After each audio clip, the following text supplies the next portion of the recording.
Hello बच्चों, welcome again to this channel Vidyarthi with concept. तो पिछले 6-7 लेक्चर्स में हम लोग वेक्टर का एडिशन, सब्ट्रैक्शन ये सब समझे, ठीक है, जहां हमने कुछ क्वेश्चन भी किया। अब हम अगले टॉपिक पे बढ़ते हैं। आज हम लोग वेक्टर को रिजोल्यूट करना सीखेंगे, रिजोल्यूशन ऑफ वेक्टर करेंगे। ठीक है, क्या होता है ये? तो देखिए, ऐसे समझिए। अभी तक हम लोग क्या किए, दो वेक्टर हमें दिया रहता था, उन दोनों को जोड़े, ठीक है, घटाएं। घटाना भी एक प्रकार का जोड़ना ही था, है ना। a माइनस बी को हम a प्लस माइनस बी करते थे, मतलब a और b को घटाते नहीं थे, a और माइनस b को जोड़ते थे, ऐसा करते थे। So subtraction is also a same thing, it is also a same process as we do in addition. सो ऐसा सब था। क्वेश्चन वगैरह अच्छे से हुआ हम लोग का। अगर आपको उसमें कुछ प्रॉब्लम है तो आप मुझसे डायरेक्टली जुड़ सकते हैं। मेरे व्हाट्सएप नंबर, मेरा जीमेल सब दिया हुआ है मेरे चैनल में, डिस्क्रिप्शन बॉक्स में भी दिया होगा, तो आप मुझे कांटेक्ट कर सकते हो। कोई भी डाउट आप मुझसे पूछ सकते हो, ठीक है। तो आज हम लोग दो वेक्टर को जोड़ना नहीं, किसी एक वेक्टर को दो वेक्टर में तोड़ना सीखेंगे, ठीक है।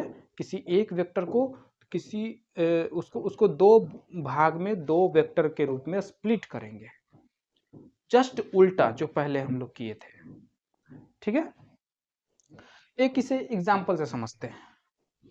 मान लीजिए एक एक किताब है यहाँ, या कुछ ब्लॉक है, कुछ बॉडी है, ठीक। आपने यहाँ पे इस डायरेक्शन में फोर्स लगाया 4 न्यूटन का। हम इस डायरेक्शन से फोर्स लगा रहे हैं ऊपर, आपने इधर लगाया 3 न्यूटन का। अब बताइए मुझे, क्या ये ब्लॉक इस तरफ जाएगा, ये बॉडी इस तरफ जाएगा, मेरी बात मानेगा कि आपकी बात मानेगा? कि किसी की बात नहीं, हम दोनों में से किसी की नहीं बात मानेगा, कहीं और जाएगा। क्या लगता है आपको, ये ब्लॉक कहाँ जाएगा? तो ये ब्लॉक ना इधर जाएगा ना इधर जाएगा, ये इस डायरेक्शन में जाएगा, इन दोनों के बीच में, कैसे भी इन दोनों के बीच में जाएगा। ओके, तो हम लोग जानते हैं कि जिस डायरेक्शन में फोर्स है, जिस डायरेक्शन में मोशन है, उसी डायरेक्शन में फोर्स है, इतना हम लोग को पता है ना। तो हमने फोर्स इधर लगाया, पर ना इधर मोशन किया ना इधर मोशन किया, इसका मतलब और वो इधर मोशन किया, मतलब इसका मतलब इस डायरेक्शन में फोर्स है ना। इस डायरेक्शन में हमारा फोर्स है, इन दोनों का नेट इस डायरेक्शन में रिजल्टेंट फोर्स है हमारा, ठीक है। और वो रिजल्टेंट फोर्स कितना है? तो इस डायरेक्शन में 5 न्यूटन है, सॉरी 3 न्यूटन है। इस डायरेक्शन में ये इस वेक्टर को यहां उठा के रख दिए, 4 न्यूटन है। तो रिजल्टेंट हम लोग को आता है निकालने, है ना। ये दोनों के बीच 90 डिग्री है, तो रिजल्टेंट हम लोग निकाल सकते हैं, 5 न्यूटन आएगा क्या। तो ये सब हम लोग कर चुके हैं। अब हम चाहते हैं उल्टा काम करना। ये जो 5 न्यूटन इस डायरेक्शन में दिया हुआ है, वो 5 न्यूटन का इस डायरेक्शन में क्या वैल्यू होगा, इस 5 न्यूटन का इस डायरेक्शन में क्या कंट्रीब्यूशन होगा। ये 5 न्यूटन इन दोनों के मिल के बना है ना। तो ये दोनों क्या है, इसका पार्ट है, इस 5 न्यूटन का छोटा सा हिस्सा है। तो हम लोग को क्वेश्चन में ऐसा दिया रहेगा कोई वेक्टर, और पूछ देगा इस डायरेक्शन में वैल्यू बताइए, इस डायरेक्शन में वैल्यू बताइए, यानी कि ये दोनों बताइए। ये आपको दे दिया जाएगा और ये दोनों पूछेगा। अभी तक हम लोग को ये दोनों दिया रहता था और ये पूछता था, है ना। तो यही काम है अभी करना। तो कैसे करते हैं स्प्लिट? कोई दे देगा आपको कि 7 न्यूटन का बताइए इस डायरेक्शन में क्या वैल्यू, ये 7 न्यूटन है, इस डायरेक्शन में बताइए कितना होगा। तो कैसे बनाएंगे, कैसे निकालेंगे? तो ये समझने से पहले हमें थोड़ा सा पहले सबका नाम वगैरह जान ले, है ना। कोई भी चीज करने से पहले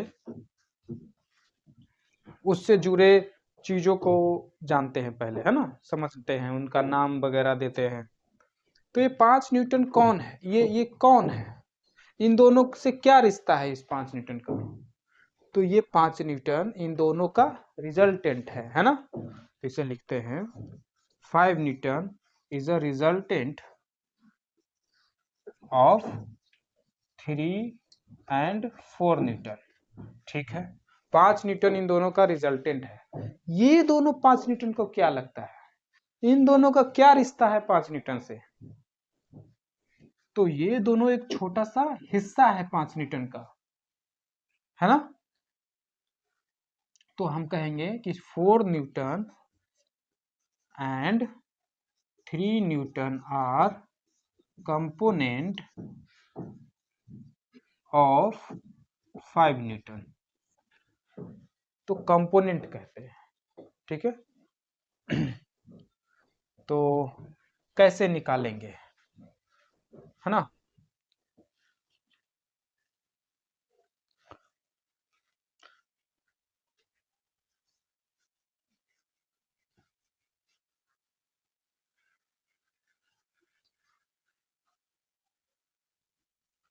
हेडिंग लगा दीजिएगा रिजोल्यूशन ऑफ वेक्टर। किसी वेक्टर को दो अलग अलग कंपोनेंट में तोड़ना ही रिजोल्यूशन कहलाता है, ठीक। To find component of any vector, of any given vector, we need two things। हमें दो चीज चाहिए। पहला, वो वेक्टर चाहिए, वेक्टर का मैग्नीट्यूड क्या है ना, ये सब चाहिए। मैग्नीट्यूड ऑफ वेक्टर चाहिए। दूसरा, डायरेक्शन चाहिए, उस वेक्टर की उस वेक्टर का क्या डायरेक्शन है, ये दो चीज चाहिए हमें, ठीक है। तो हम बोल दिए कि एक वेक्टर है 5 न्यूटन और वो एक्स एक्सिस से 45 डिग्री पे है ना, एक्स एक्सिस से 45 डिग्री पे है। तो हम ऐसा लिखेंगे 45 डिग्री विथ एक्स एक्सिस, ऐसा लिख दिए, ठीक।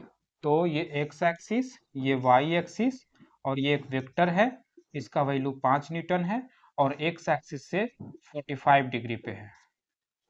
तो अगर इतना सब डेटा दिया रहेगा, वैल्यू और डायरेक्शन, तब हम कंपोनेंट निकाल सकते हैं, ठीक है, रिजोल्यूशन कर सकते हैं।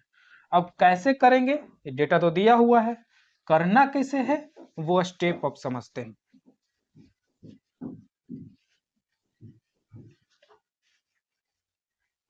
तो method to find component of given vector. कोई वेक्टर दिया हुआ है, उसका कंपोनेंट कैसे निकाले जाए। तो स्टेप 1, पहला स्टेप, सबसे पहले तो एक ट्राइंगल कंस्ट्रक्ट करिए। ये जो वेक्टर दिया हुआ है और पूछ रहा है कि इस 5 न्यूटन का इस डायरेक्शन में क्या कंट्रीब्यूशन है, क्या कंपोनेंट है।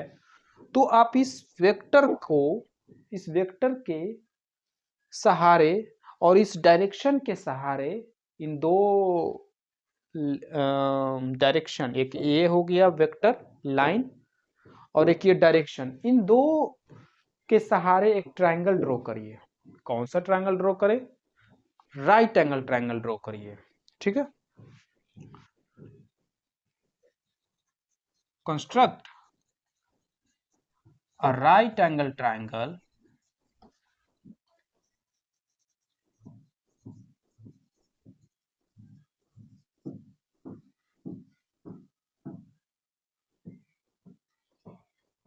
with the help of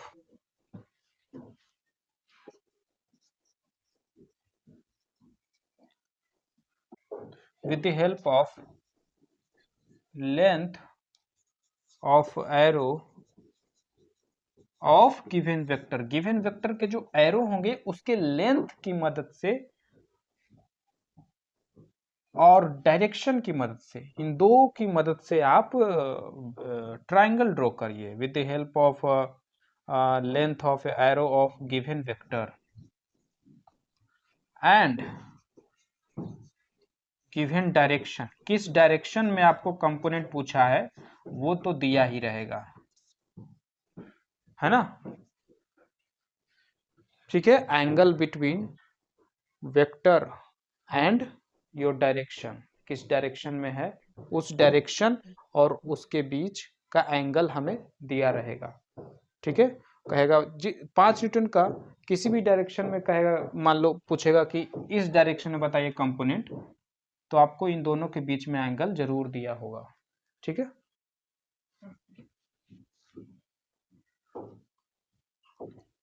तो आप कंस्ट्रक्ट करिए right angle triangle with the help of length of an arrow, length of an arrow of a given vector and given direction. इन दोनों की मदद से राइट एंगल ट्रायंगल ड्रॉ करिए। और one more thing, and assume, and by assuming given vector as hypotenuse,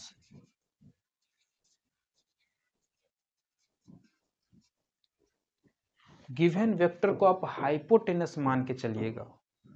ये क्यों ऐसा मानेंगे ये आगे आपको बताएंगे इसी लेक्चर में लास्ट में। ठीक है,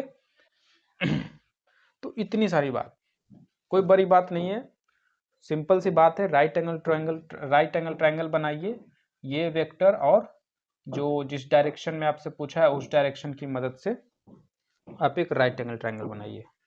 ठीक, और अगला स्टेप क्या है, next step,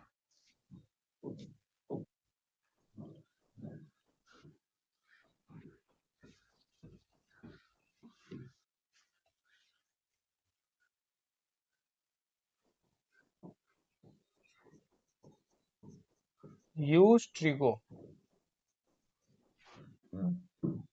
to find base and perpendicular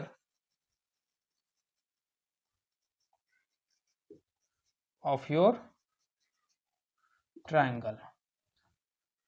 अपने राइट एंगल ट्रायंगल का बेस और परपेंडिकुलर पता करिए ट्रिग्नोमेट्री का यूज करके, जो आपने 10th में पढ़ा है।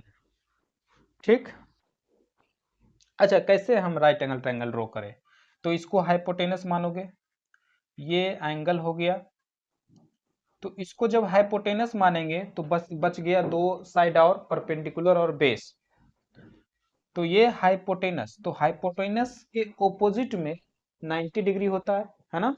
राइट एंगल ट्रायंगल में ये जो हाइपोटेनस है इसके ऑपोजिट साइड में 90 डिग्री होता है, तो ये हाइपोटेनस है तो यहाँ पे 90 डिग्री होगा, यहाँ पे नहीं, है ना, समझ रहे हैं। तो यहाँ पे 90 डिग्री बनाते हुए एक लाइन ड्रॉ करिए जो यहाँ पे 90 डिग्री बना है। आई बात समझ में।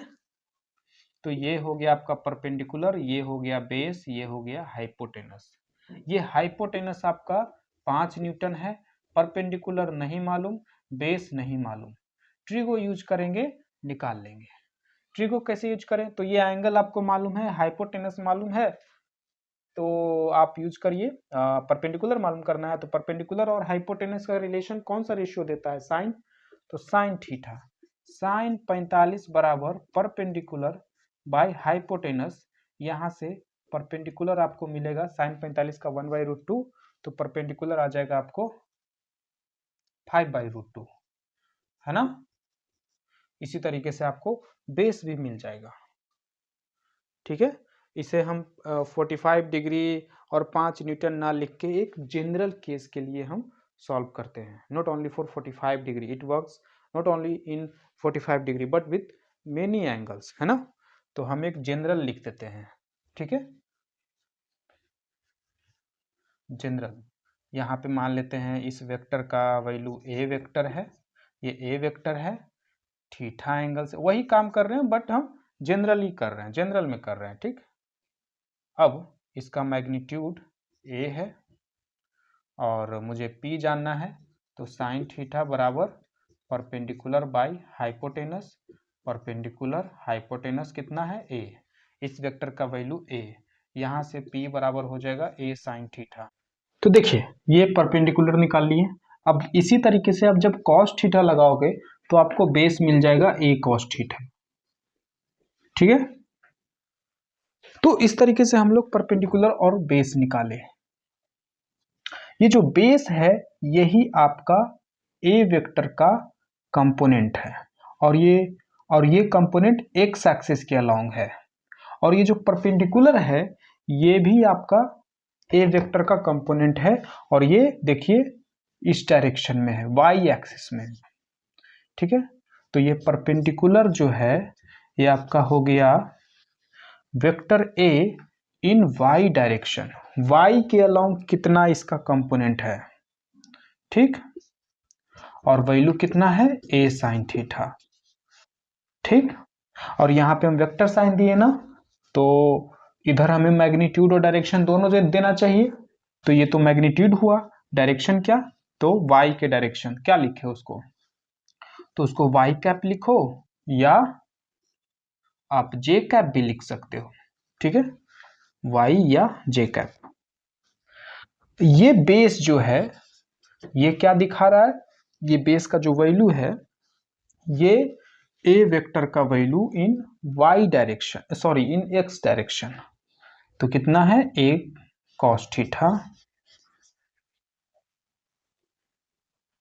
Vector A in X axis along X axis, और वैल्यू हो जाएगा ए कॉस थीटा और डायरेक्शन हो जाएगा एक्स कैप या आई कैप। तो इस तरीके से हम परपेंडिकुलर और बेस निकालते हैं जो कि मेरा दोनों कंपोनेंट होता है, ठीक है। ये बात यहाँ पे लिखते हैं, find base and perpendicular of your triangle, and this base and perpendicular is your component of given vector in x and y axis respectively. समझ में आ रही है बात, रिस्पेक्टिवली है ना। बेस का जो वैल्यू है वो एक्स एक्सिस का कंपोनेंट है और परपेंडिकुलर जो है वाई एक्सिस का कंपोनेंट है। तो ऑर्डर में यहाँ लिखा हुआ है पहले बेस फिर परपेंडिकुलर, तो ये भी ऑर्डर में लिख दिए हैं एक्स और वाई, और पहले बेस है तो पहले ये बेस पहले एक्स का वैल्यू है और परपेंडिकुलर सेकंड में है जो सेकंड में वाई का वैल्यू है, और ये रिस्पेक्टिवली इसी को बोलता है in according to order, okay. तो ये चीजें हैं, ठीक है। तो यहाँ पर हम लोग रिजोल्यूशन करना सीख लिए। अब एक सवाल हम बीच में लेक्चर के दौरान एक सवाल उठाए थे कि ये जो है इस वेक्टर को हाइपोटेनस क्यों कंसीडर करें, है ना, ये जो लिखे हैं ये क्यों, वाई। तो देखिए समझिए बात को, ये तो आप समझते हैं कि कोई भी चीज उसमें से कुछ हिस्सा निकालेंगे तो वो हिस्सा उस चीज से छोटा ही होगा, है ना। तो यहाँ पर ये जो परपेंडिकुलर और बेस लिए हैं ये मेन वेक्टर से छोटा ही होगा क्योंकि ये इस मेन वेक्टर का कंपोनेंट है, हिस्सा है, ठीक। ये आपका मेन वेक्टर हर समय बड़ा होना चाहिए। अब हम एक राइट एंगल ट्रायंगल ड्रॉ कर रहे हैं, तो उस राइट एंगल ट्रायंगल में सबसे बड़ा कौन साइड होता है, हाइपोटेनस। तो ये वेक्टर सबसे बड़ा हमेशा होगा, तो इस वेक्टर को ही हाइपोटेनस कंसीडर करेंगे ना, क्योंकि हाइपोटेनस सबसे बड़ा होता है। समझ में आई बात? अगर इस साइड को हाइपोटेनस मानेंगे या इस साइड को हाइपोटेनस मान के राइट एंगल ट्रायंगल बनाएंगे तो फिर परपेंडिकुलर सबसे बड़ा हो जाएगा, ये बड़ा हो जाएगा, which is the component of main vector. और किसी भी चीज का कंपोनेंट उस चीज से बड़ा कैसे हो सकता है, ठीक है? तो इसलिए मेन वेक्टर को ही हाइपोटेनस मान के चलते हैं, क्योंकि वो बड़ा है और हाइपोटेनस बड़ा होता है हमेशा, सिंपल सी बात। सो दैट्स ऑल, यहाँ पे अपना लेक्चर समाप्त करते हैं। नेक्स्ट वीडियो में हम लोग कुछ और इस पे सॉल्यूशन क्वेश्चन देखेंगे, सॉल्यूशन करेंगे उसका, और कुछ आगे कंसेप्ट की बात करेंगे, ठीक है?